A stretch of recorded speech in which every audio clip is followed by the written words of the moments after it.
If you want to duplicate a Shopify store, then here's what you're going to do.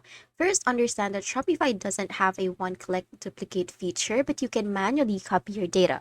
Start by exporting your products, customers, and orders from the old store as CSV files under products. So click on products from the left side panel.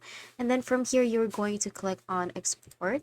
And then from here, you are going to choose the pages or products that you want to export. So for this one, for example, we want to export all our products, and then we are going to save this or export this as CSV.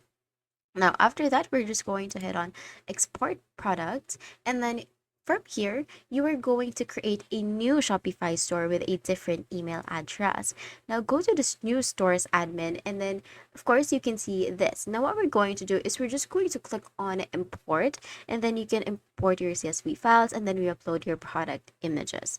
Now, for the themes, go to online store. I'm just going to head over to online store from the left side panel under the sales channels.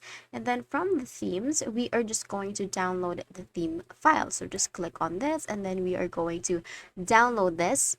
And then once we have downloaded it, we are going to upload it to our new store. You will need to manually reinstall any apps and reconfigure settings like payment, shipping, and taxes. If you want to make this faster, some third-party migration apps like Rewind Copy or Store Copy can automate the process.